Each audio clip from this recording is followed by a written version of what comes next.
Hello students, welcome to online chemistry classes and I am Gaurav Sharma.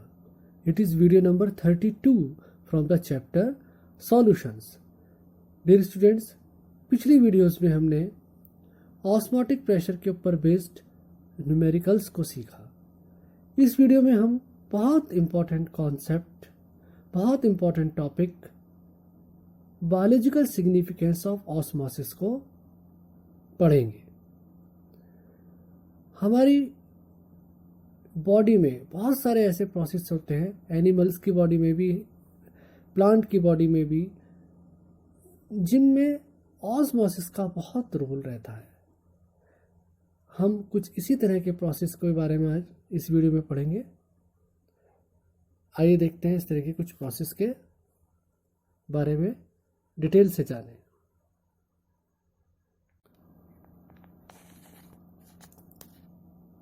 Dear students, जैसा कि आप screen पर देख सकते हैं, it is biological significance of osmosis.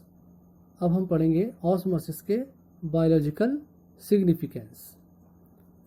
देखिए, जो हमारा ब्लड होता है, उस ब्लड में जो आरबीसी होती हैं वो लिक्विड प्लाज्मा में घुली रहती हैं।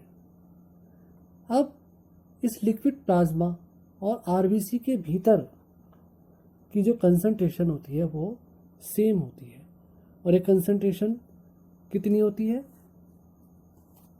0.9% mass by volume solution of sodium chloride के बराबर। कहने का मतलब यह है कि आरबीसी के अंदर की और बाहर प्लाज्मा की कंसंट्रेशन सेम होती है, जिस कारण जो आरबीसी होती है वो ना तो श्रिंक करती है और ना ही स्वेल करती है। आरबीसी ना तो सिकुड़ती है ना ही फैलती है। इसी वजह से जो इंजेक्ट करने वाली मेडिसिन्स होती हैं, उनको इंजेक्ट करने के लिए 0.9% mass by volume solution of sodium chloride या सैलाइन वाटर में घोल दिया जाता है, और घोलने के बाद उनको इंजेक्शन की हेल्प से ब्लड में चढ़ा दिया जाता है। अगर कंसंट्रेशन हम 0.9% mass by volume solution of sodium chloride से ज़्यादा या कम कर देंगे तो प्लाज्मा की कंसंट्रेशन यहाँ बदल जाएगी, जो आरबीसी के लिए बहुत ज़्यादा हानिकारक होगी। अगर ये कंसंट्रेशन, ब्लड प्लाज्मा की concentration 0.9% m/v solution of sodium chloride से कम हो जाए, यानी कि जो ब्लड प्लाज्मा है वो आरबीसी की रिस्पेक्ट में हाइपोटोनिक सोल्यूशन हो जाए, तो सॉल्वेंट है वो अपनी डाइल्यूट सोल्यूशन से कंसंट्रेटेड सोल्यूशन की तरफ मूव करना शुरू कर देगा, और वाटर की एंट्री जो है वो आरबीसी में होना शुरू हो जाएगी, और आरबीसी जो है वो फूलेगी पहले और फिर बाद में फट जाएगी, और इस प्रोसेस को बोलेंगे हीमोलिसिस। पहले स्वेलिंग होगी और बाद में सेल की रप्चरिंग हो जाएगी, और इस प्रोसेस को बोलेंगे हीमोलिसिस। लेकिन यदि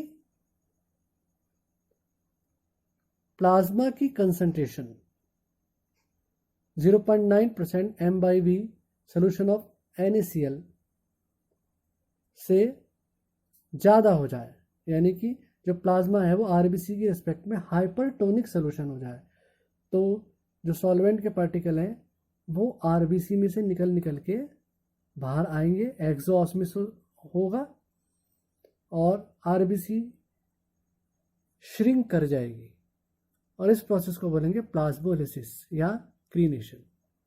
अगर प्लाज्मा आरबीसी की रिस्पेक्ट में हाइपोटोनिक होता है तो सॉल्वेंट या वाटर के पार्टिकल्स आरबीसी में एंट्री करते हैं और आरबीसी स्वेल करेगी, रप्चर होकर फट जाएगी, इसे बोलेंगे हीमोलिसिस।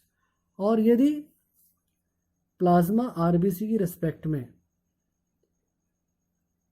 हाइपरटोनिक हो जाए, यानी कि उसकी कंसंट्रेशन आरबीसी से ज़्यादा हो जाए, तो वाटर मॉलिक्यूल आरबीसी में से बाहर आएंगे और आरबीसी का साइज कम हो जाएगा, श्रिंक कर जाएगी वो, और प्लाज्मोलिसिस हो जाएगा। एक्सोऑस्मोसिस के कारण श्रिंक कर जाएगी और इस प्रोसेस को बोलेंगे प्लाज्मोलिसिस या क्रीनेशन। डियर स्टूडेंट्स, अब कुछ और फिनोमिनास को भी हम ऑस्मोसिस की हेल्प से एक्सप्लेन करते हैं। आइए देखते हैं। डियर स्टूडेंट्स, अब कुछ और बायोलॉजिकल फिनोमिना को हम ऑस्मोसिस की हेल्प से समझेंगे। देखिए, प्लांट सॉइल से वाटर को एब्जॉर्ब करता है और बाद में ये एब्जॉर्ब वाटर जो होता है प्लांट के शरीर में सारे में फैल जाता है। यह पूरा प्रोसेस ऑस्मोसिस की हेल्प से ही होता है।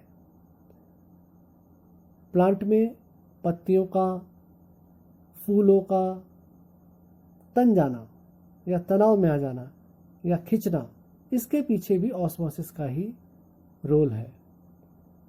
सीड के जर्मिनेशन में भी ऑस्मोसिस का बहुत महत्वपूर्ण रोल है। फ्लावर का खुलना, बंद हो जाना, इन दोनों ही फिनोमिना के पीछे ऑस्मोसिस का एक बहुत बड़ा रोल होता है। और देखते किन किन प्रोसेस को आप ऑस्मोसिस से एक्सप्लेन कर सकते हैं। कच्चे आम अचार बनाते समय ब्राइन सॉल्यूशन में या नमक के पानी में सिकुड़ जाते हैं। ऐसा एक्सोऑस्मोसिस के कारण होता है। जब कच्चे आम को ब्राइन सॉल्यूशन में रखा जाता है तो वाटर मैंगो से बाहर निकलकर ब्राइन सॉल्यूशन में आ जाता है, जिसकी वजह से अचार बनाते समय जो कच्चे आम होते हैं वो सिकुड़ जाते हैं। मुरझाए हुए फूलों को पानी में रखने पर वह दोबारा से खिल उठ जाते हैं। अगर मुरझाए हुए फूलों को पानी में रख दें तो देखिए क्या होगा कि एंडोऑस्मोसिस होगा, पानी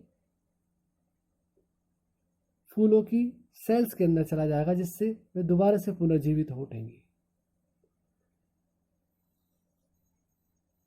देखिए, अगर गाजर को आप बहुत देर हवा में खुला छोड़ दें तो वो मुड़ जाता है, और यदि इस मुड़े हुए गाजर को पानी में रख देंगे आप तो वो दोबारा से कठोर और सीधा हो जाता है। इसका कारण भी ऑस्मोसिस ही है।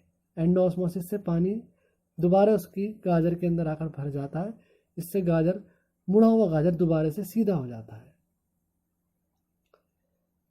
मीट यानी मांस को नमक छिड़क कर प्रिजर्व किया जाता है, और जो फल होते हैं, फ्रूट्स, उनको चीनी डालकर प्रिजर्व रखा जाता है।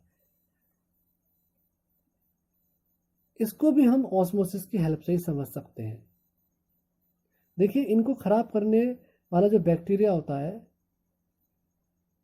वो ऐसा करने पर सूख जाता है। देखिए, यदि मांस या मीट के ऊपर बैक्टीरिया जनरेट हो गया और वहाँ पर नमक छिड़क देंगे तो एक्सोऑस्मोसिस से जो बैक्टीरिया के अंदर का जितना भी लिक्विड कंटेंट होगा वो बाहर हो जाएगा और वो बैक्टीरिया सूख जाएगा और किल हो जाएगा, मर जाएगा।